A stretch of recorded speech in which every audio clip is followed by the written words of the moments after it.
All right, we are excited to turn it over to Amanda and Debbie. I think Debbie's going to start us off first, and they're going to share all about testing. Yes, I'm going to start with, since we're covering the testing, I'm going to start with the law, because a lot of people need to understand what our law is and what it says. It's very important that you understand it. So I'm going to start by just reading the part of our law that's under requirements, and I'm going to read this so I get it exactly right. This is our law. To administer a nationally standardized test or other equivalent measurement that measures achievement in the areas of English grammar, reading, spelling, and math to every student each year, and maintain the results on file for 1 year, subject to inspection by a duly authorized representative of the state. So what I'm going to do is I'm going to take each different phrases. I'm going to go through this law, and I'm going to pick phrases, and I'm going to explain not only what it means, but some ramifications of what it means, some details about that. So the first phrase I'm going to pick is administer a nationally standardized test. So let's take that. First, obviously, you have to administer a test. So that just means you have to make sure your student has given the test or you give it.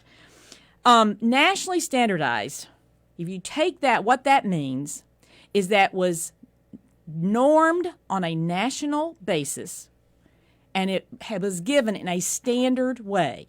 And the standard way it's given is how it was normed.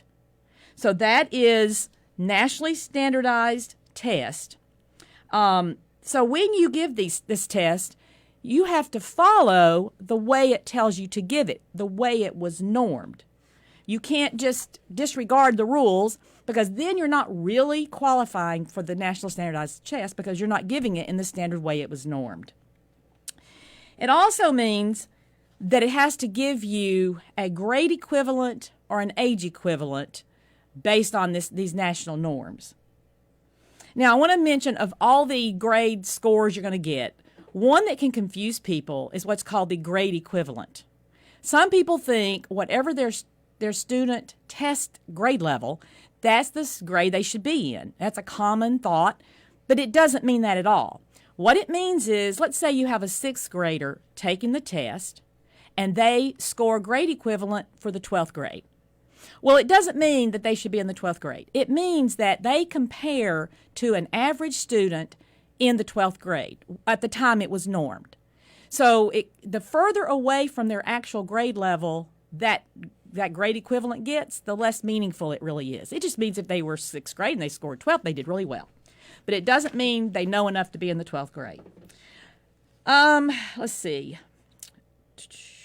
Also, well, I'll talk about that later. So one thing to throw in here also is that there's a lot of confusion about whether the state EOGs count. Some people even call our test the EOG, but it is not the state EOG, because an EOG, end of grade test, is standardized on a state basis, not nationally. Therefore, it does not qualify as a nationally standardized test.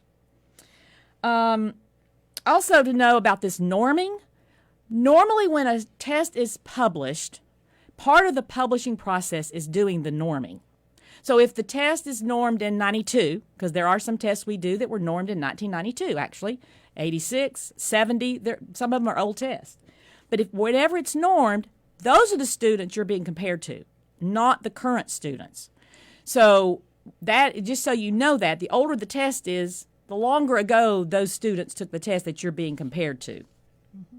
That's what the norming group is.